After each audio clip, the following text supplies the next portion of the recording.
नमस्कार, मैं निसरंसरी वो शो महाराष्ट्र न्यूज के साथ में। और आज हम कोल्हापुर के अंदर मौजूद हैं। और कोल्हापुर के अंदर इसलिए हम मौजूद हैं कि हमारे जो मित्र हैं, बॉस है समीर भाई शाह जी ने जो SBS Mumbai crime news channel की शुरुआत की है, उसी को लेकर के हम यहाँ पर पहुंचे हैं। और महाराष्ट्र के x IGP mister SM Musharraf साहब आज हमारे साथ में है।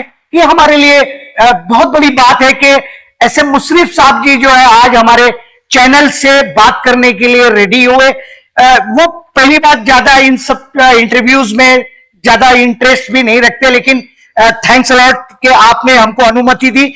सबसे पहला सवाल तो यही है कि समीर भाई शाह जी की आपकी एक जो फ्रेंड सर्कल रही है आपके ड्यूटी के दौरान में, तो ये फ्रेंड सर्कल कैसे हुई, क्या हुआ, क्या क्या हुआ, ऐसी बातें थी? देखो, मैं बॉम्बे में जोन 2 का डिप्टी कमिश्नर था 3 साल के लिए। जहां तक मेरा सवाल है, 1985 से 88 के दरमियान रहूंगा।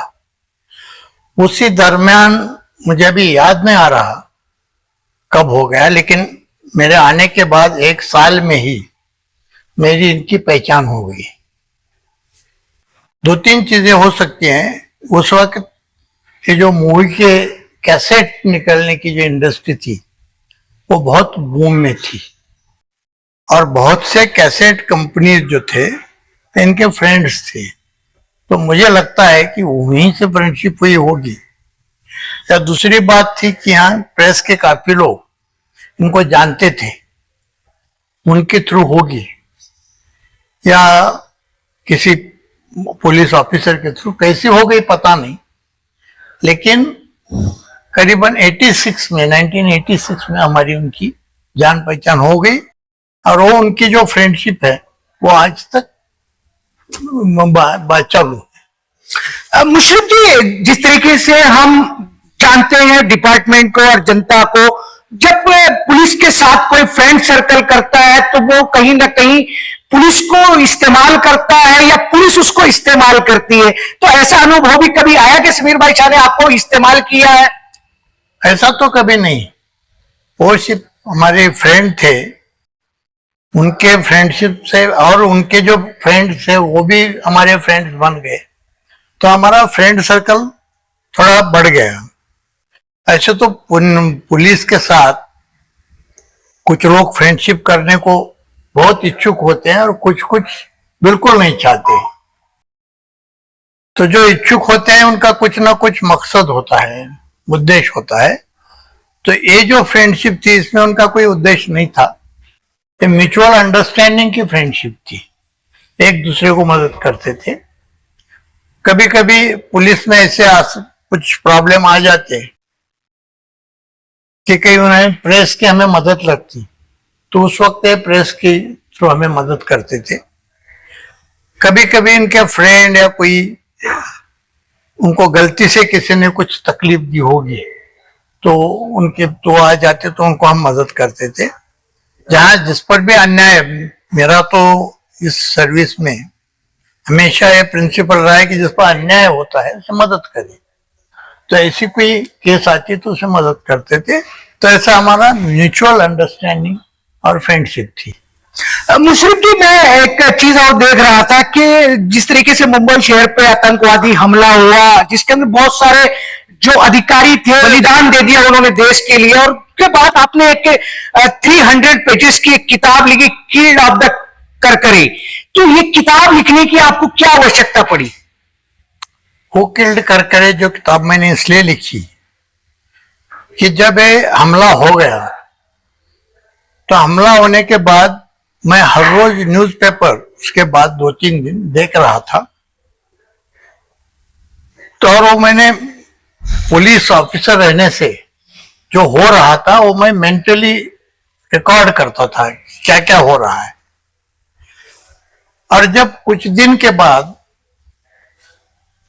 पुलिस की थ्योरी आ गई सामने कि क्या क्या हो गया, तो मैंने ये समझा कि ये जो सच हुआ है और जो इमीडिएटली प्रेस में आया था या टीवी पे आया था वो स्टोरी और ये पुलिस बता रहे स्टोरी, ये मिल नहीं रही। तो इसलिए मैंने पैरेलल इन्वेस्टिगेशन किया और वे अलग थ्योरी बनाई और मैं इस तरह नतीजे पर पहुंचा कि पुलिस जो बोल रहे हैं वो सब पूरा झूठ है। उसमें का 2 पार्ट्स थे अटैक में, एक ताज ओबेरॉय और नरीमन हाउस, इधर का अटैक जो साउथ बॉम्बे में था वो एक था, और सीएसटी कामा रंग भवन यो जो था ये अटैक अलग था। तो मैं इस नतीजे पर आया कि ये 2 अटैक अलग थे। ताज ओबेरॉय और जो नरीमन हाउस का अटैक था वो सचमुच लश्कर तैयबा के पाकिस्तानी टेररिस्ट ने किया था, लेकिन इधर का जो अटैक था सीएसटी कामा और रंग भवन, ये उनका अटैक नहीं था।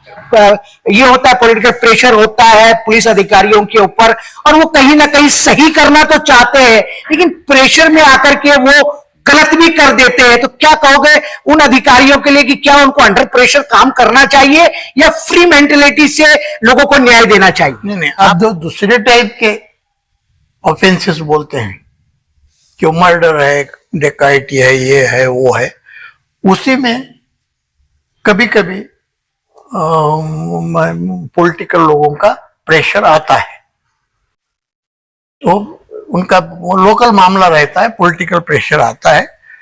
तो ऐसे मामले में अगर ऑफिसर स्ट्रेट रहा, सीधा रहा, तो उनकी नहीं सुनता, और वो जो पॉलिटिशियन है वो भी देख लेते हैं कि ऑफिसर को बोलना चाहिए कि नहीं।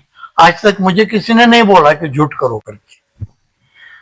तो लेकिन ऑफिसर अगर खुद स्ट्रेट रहा तो उसे सुनने की जरूरत ही नहीं ना। मुशर्रफ साहब, मैं एक इसके साथ में एक बड़ा सवाल मेरे मन में ये आ रहा था कि is a Muslim police officers, क्या लगता है कि जिस तरीके की मोनोपोली, जिस तरीके के ब्राह्मणवाद की बात आप कर रहे हो, कहीं ना कहीं मुस्लिम्स के ऊपर जो जुल्म हुए देश के अंदर, कहीं ना कहीं उसका दर्द आपके दिल में है, जिसको लेकर के आपने जो है वो किताब लिखी और आपने सच को उजागर किया। क्या लगता है कि मुस्लिम कम्युनिटी को जिस तरीके से टारगेट किया जाता है, क्या ये सच्चाई बाहर आने के बाद वो टारगेटिंग करना कम हो जाएगा क्या?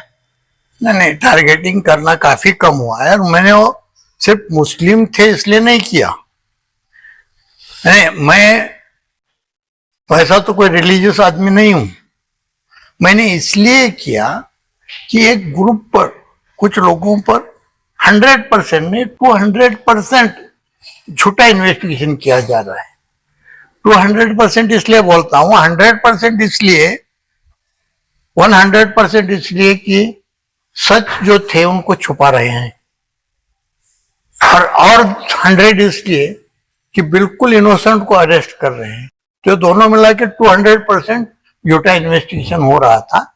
जब इन्हें मैंने देखा तब पुलिस ऑफिसर करके मेरी ये जिम्मेदारी थी कि ये लोगों के सामने रखे, और जब से मेरे किताब आए हैं तब से बॉम्ब ब्लास्ट करके मुस्लिमों को अरेस्ट करना बंद हुआ है। ये भी आप देखेंगे।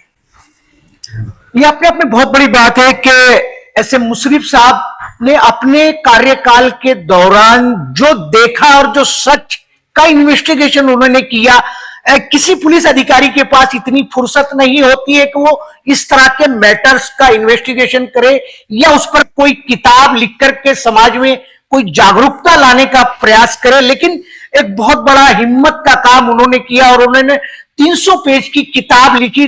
3 किताबें उन्होंने लिखी है, जनता उसको पढ़े और उसकी में जो है सच्चाई है वो जाने कि किस तरीके से हमले होते हैं और हमलों का इन्वेस्टिगेशन होता है और किस तरीके से लोगों को टारगेट किया जाता है। ये अपने आप में बहुत बड़ी बात है। आज शायद है कि बहुत सारे पुलिस अधिकारी करना तो चाहते हैं लेकिन कहीं ना कहीं वो प्रेशराइज के नीचे दब जाते हैं और सच को बाहर नहीं ला पाते हैं। लेकिन ऐसे मुशर्रफ साहब वो पुलिस अधिकारी रहे कि जिन्होंने अपनी कार्यकाल के समय, अपने ड्यूटी के समय, उन्होंने किसी भी प्रेशर को कबूल नहीं किया। जो सच था उसी के ऊपर उन्होंने काम किया। उन्होंने किसी समाज को टारगेट भी नहीं किया और वो एक सरलता भाव से अपने कार्य को निभाते हुए चले गए और वो रिटायर्ड हुए। मुशर्रफ साहब, आपने बहुत सारी बातें जो है वॉइस ऑफ महाराष्ट्र पे शेयर की है। थैंक्स लॉट कि आपने हमारे जैसे छोटे से चैनल पर जो आकर के चर्चा की और हमारी और आपकी मुलाकात कोल्हापुर में हो रही है। ये हमारा भी एक बहुत बड़ा नसीब है, ये बिग अचीवमेंट है माई लाइफ। थैंक्स अलॉट, आपने हमसे बात की। Okay okay. Thank you.